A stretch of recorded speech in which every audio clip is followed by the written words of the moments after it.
What's up guys, Anton here at DPR. We're starting the 2022 season preparations. We're going to go over a few males, a few females, and what we need to have ready in order to have a good, successful year. So let's jump into that.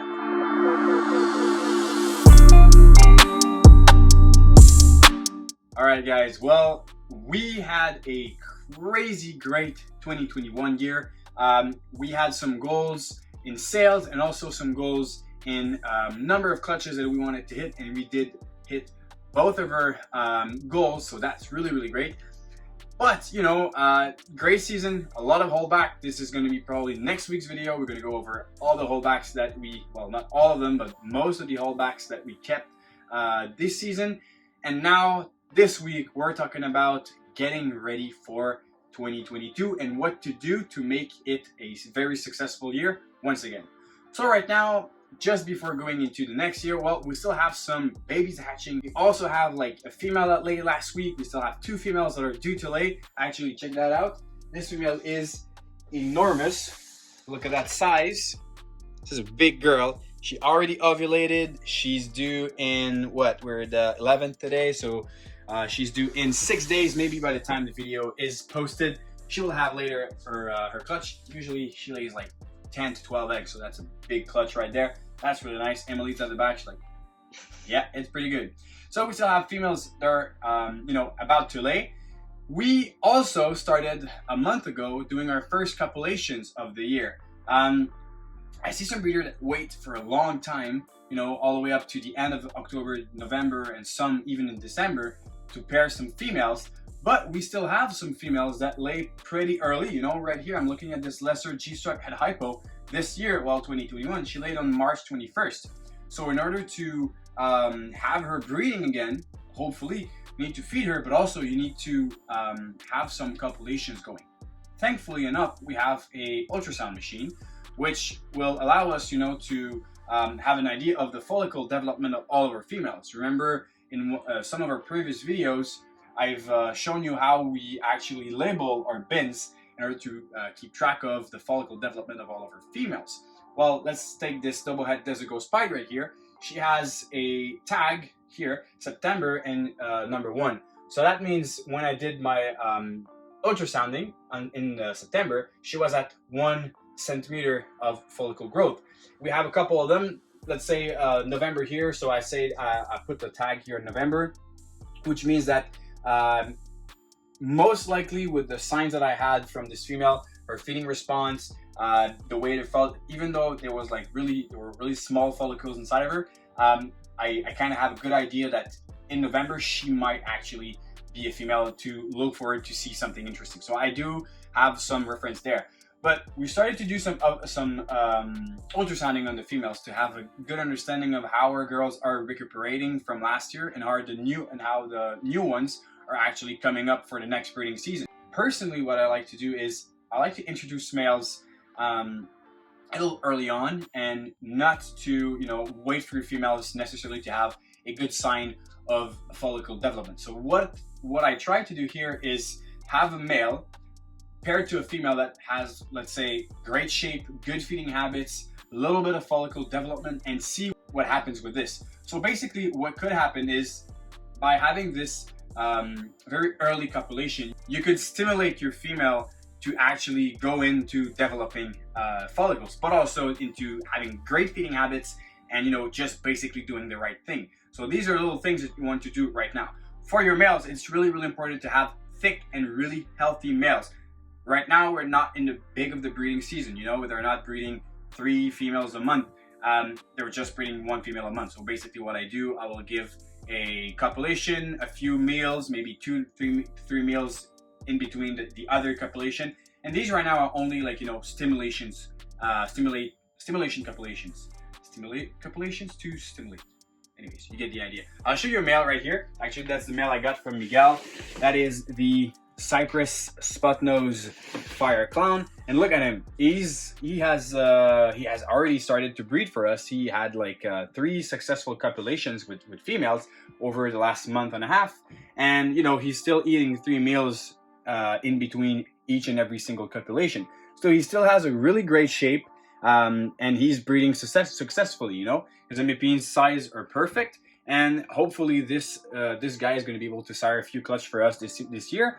But you know, even starting right now to stimulate your male also with some females will be good, because at some point where your females are you know, needing to have a copulation in order to keep growing their follicles, if you haven't started to pair your, let's say, new male like this one that was a virgin earlier this year, and it's his first copulation, your male might have some issues into figuring out how to do the job with your female, and that can take, you know, anywhere between a couple try all the way up to, you know, 5-10 try with the female. So having the opportunity to start your male younger to, you know, try to copulate will be good in the future. It's only a good thing. So as long as the male keeps eating, you're not putting too much stress into that male. And obviously, remember, you don't want to overbreed your animal.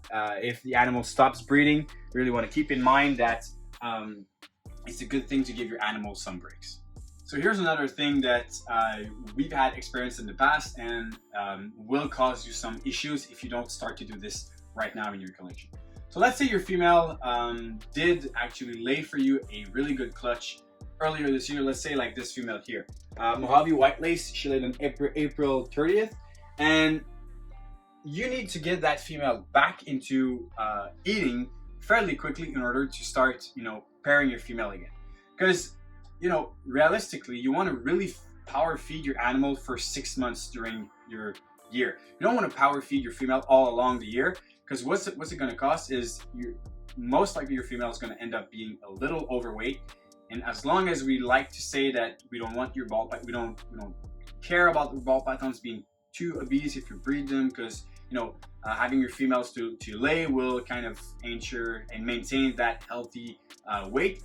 But what I feel like is the best way to go, and I've had success doing this, is doing some light feeding for the next 3 to 5 months after your female laid, and it will get her back on having a great shape, but not being like breeder size, breeder shape ready. You know, you don't want the female to be really thick before actually starting to introduce your male.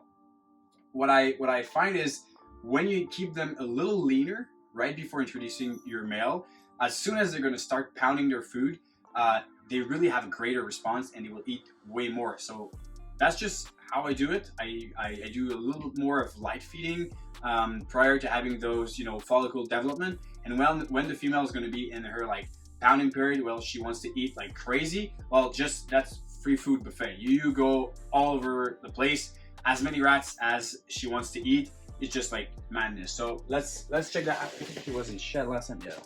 So that's Mojave White Lace, and you know, she laid in April. We're in beginning of October right now, and she's not necessarily, you know, very thick. You can see she has a great shape. You definitely can't tell that she laid a few months ago, because she's been eating very well, but she's not in a shape that would tell you like, oh yeah, this female is a thick girl, she's ready to go into breeding. So she just had her first copulation, obviously with the male from Miguel, that Cypress spot-nose fire clown. Guys, can you imagine that? Like a Mojave Cypress spot-nose lace fire pet clown.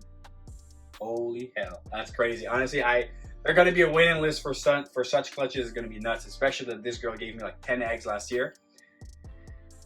Please, another 10, that would be insane. But you know, so the whole idea is to keep your female back, to make your female go back into having great feeding habits, but you don't want to overfeed them necessarily right from the start. I'll show you another girls that laid a little more recently. You can let go of me, my dear.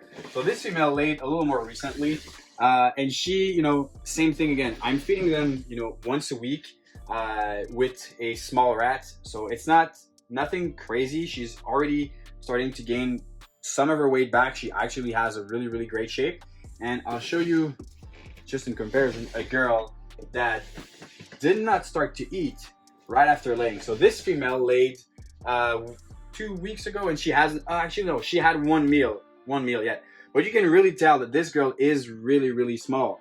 So obviously if she laid like in September, I'm not going to start breeding her right now. I still want to have her like gain some weight before, you know, starting to try to make her go for another clutch next season. So obviously this female is way too small. She will have to go over still a few meals, but even at this size, when she looks really, really small, they will go back into eating fairly well. But obviously, guys, it's all common sense. You know, if your animal is not eating regularly every week, the weeks they're eating, you actually maybe want to give them like an extra meal or so to make sure that they catch up on their weight, you know.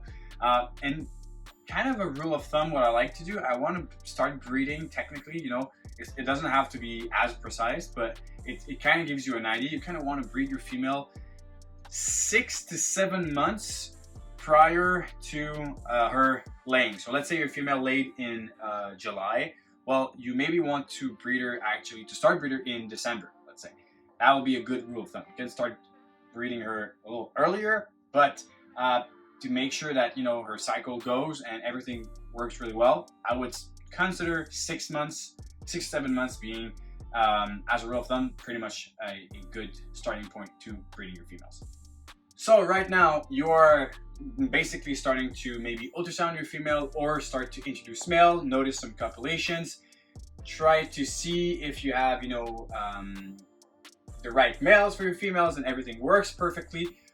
Another thing that I really want to ensure that's really important is at this time of the year when you want to start your compilations, you need to have a good rodent source, a good feeder source. It's so important for your females. We've had issues in the past where our rat suppliers, let's say, didn't have enough rats for the females, and honestly, if you're not able to feed your animal properly when they need to be fed, it's going to cause issues down the line. You're either going to have slugs, males that are not healthy enough. It's really important to feed them all along their breeding season. Honestly, personally, I don't care about feeding some mice to even some males that are like, if they start refusing rats, I'll give some mice just to make sure that they still have, you know, some food inside of their system. But having enough rodents is really, really important. It's a side note, but it's, you know, one thing to consider. Make sure that your rodent supplier is going to have, either you're bringing them or you buy them from somewhere. Make sure that you're going to have enough and to plan in advance how much you're going to need. Another thing that I've ran into in the past is relying on males that ended up not doing the job, you know. Personally, I'm not the kind of collection where I have a good ratio of male with females. Most of the time you see people having too many males, but here I don't have enough males. So that's why in the past months, or like almost in the past year, I bought so many males, and I still have, Emily's at the back, she's like, oh yeah. But yeah, no, I bought a lot of males because I ran into some issues. You know, I have some females. Let's say this spot-nosed yellow-belly het clown girl, this beautiful female, she's breeder size, and I wanted to start introducing a male, but the male I have for her, he's not interested, you know, he really isn't. The male is a chocolate hypo het clown. So could you imagine make some yellow belly dark night het hypo? That would be crazy. That clutch is, you know, it's such an interesting clutch. But my male, he's just not interested. I tried with her and also with 2 other females. He's just not into it. So what does that tell me? I mean, I'm relying only on that male for those girls. All my other males that could go with her, they have yellow belly as well. So I would be making, you know, ivory het clowns or ivory clowns. It's not the end of the world. It's better than having like a super fire, because you can still tell the ivory clown instead of, you know, the ivory het clown.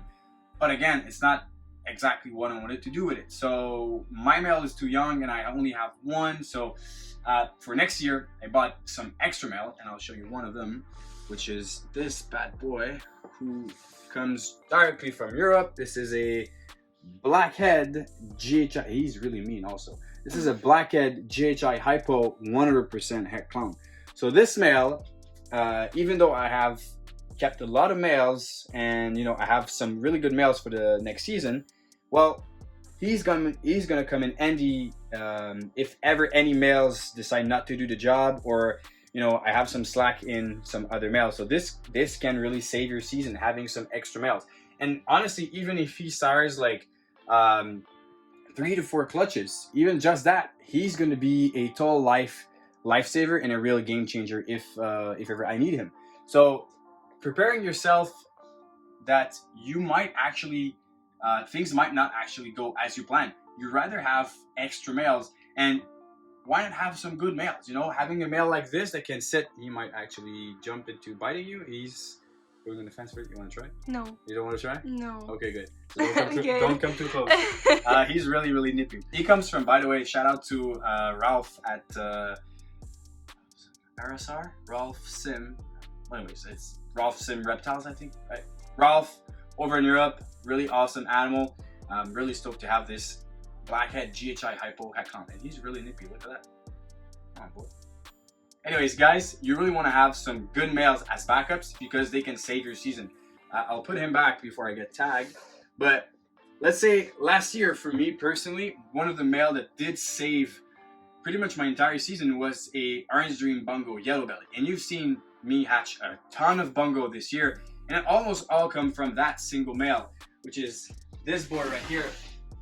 And he honestly saved my butt a couple times this year. He sired like 8 clutches, I think, or something. So this guy really did a great job. And although, you know, Orange Dream Bungo Yellow Belly is a crazy combination, there's no recessive in it. So personally, for my goals, I'd rather have some more powerful male. So having a bunch of options of backup males that are actually really good is really going to ensure you to have an overall season that's going to be more successful, and the average of clutches is going to be more interesting than, you know, what you would do with some really simple males. All right, guys. Well, that was it for mostly what we're going to try to do right now to start our new season. Not lying to you, I would tell you that my pairings are already set since what?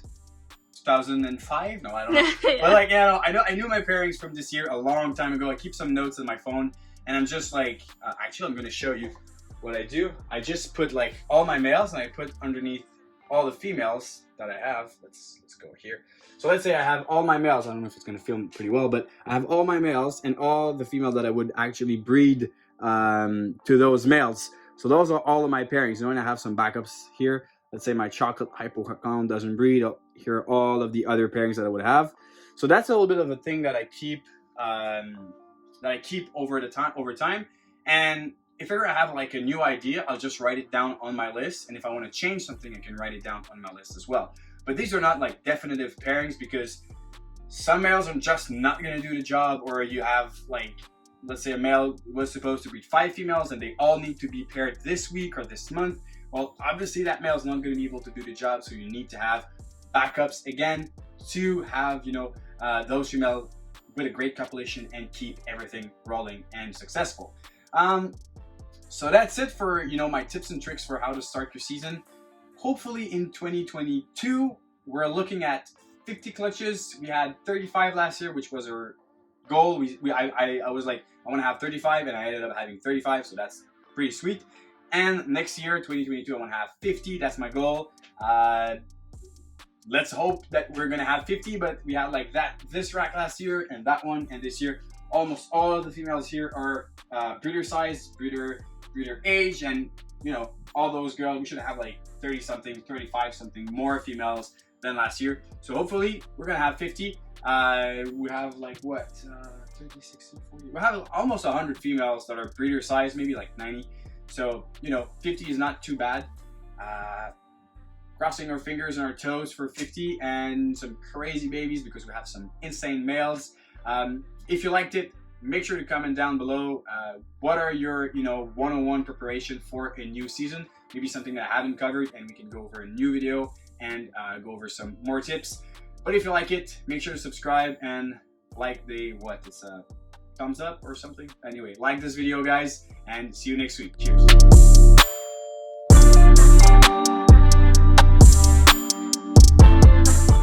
You're on camera, baby.